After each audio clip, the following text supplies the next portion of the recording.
Polemik tes wawasan kebangsaan yang tidak meloloskan 75 pegawai KPK dalam proses alih status menjadi ASN makin berlarut-larut. Hari Selasa, pimpinan KPK tidak memenuhi panggilan Komnas HAM yang hendak meminta keterangan mengenai polemik tes wawasan kebangsaan. Atas ketidakhadiran pimpinan KPK, Komnas HAM akan melayangkan panggilan kedua sebagai pemanggilan terakhir. Menurut Komisioner Komnas HAM, Hoirul Anam, lembaganya membutuhkan klarifikasi pimpinan KPK terkait dugaan pelanggaran hak asasi manusia dalam proses TWK pegawai KPK. Secara formal yang ditujukan kepada kami, ya mereka minta penjelasan apa dugaan pelanggarannya. Akan sejumlah pertanyaan, kita sudah siapkan sejumlah dokumen untuk diklarifikasi.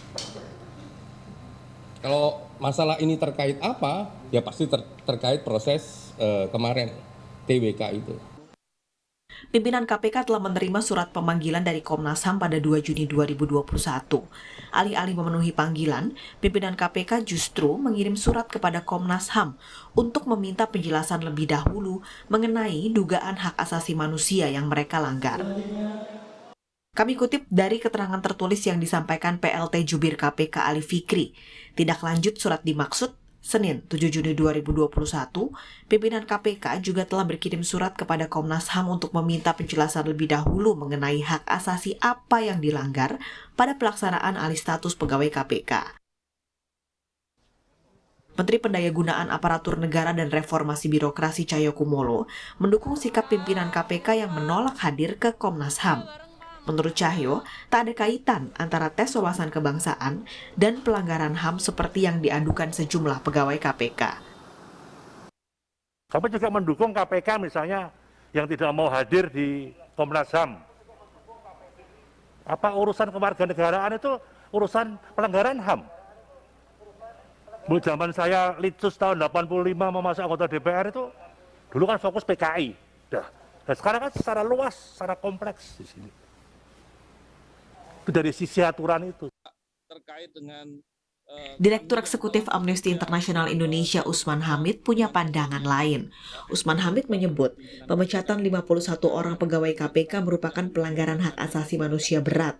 Untuk itu, Usman Hamid mendorong Komnas HAM untuk memeriksa dugaan praktik diskriminasi yang sistematik dan hak untuk diakui sebagai subjek hukum yang diduga dilanggar dalam TWK pegawai KPK.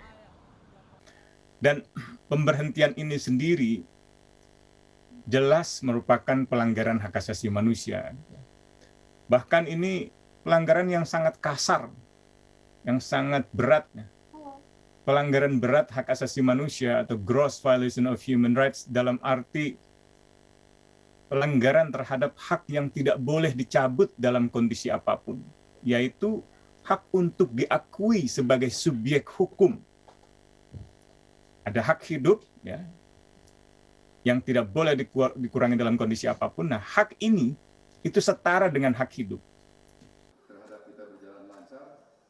Anggota Komisi Hukum DPR Arsul Sani menegaskan, tes wawasan kebangsaan pegawai KPK tidak pernah dimaksudkan untuk memecat pegawai KPK. Sistem alih status pegawai KPK seharusnya diproses untuk membuat seluruh pegawai KPK tanpa terkecuali menjadi ASN. Menurut Arsul, hasil tes yakni baik memenuhi syarat ataupun tidak memenuhi syarat hanyalah indikator bagi pegawai yang bersangkutan untuk mendapatkan pembinaan atau pendidikan tambahan.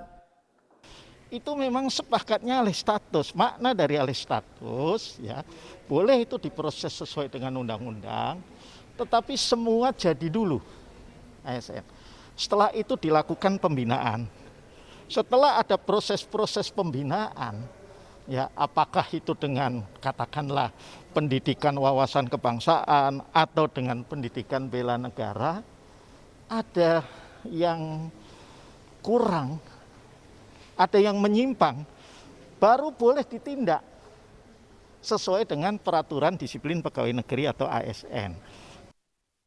Agar tidak mengganggu agenda pemberantasan korupsi, polemik tes wawasan kebangsaan yang berujung pada pemecatan 51 pegawai KPK perlu segera diakhiri. Penjelasan pimpinan KPK kepada Komnas HAM diperlukan untuk membuat alih status ASN pegawai KPK semakin transparan dan bisa dipertanggungjawabkan. Tim Liputan, Kompas TV.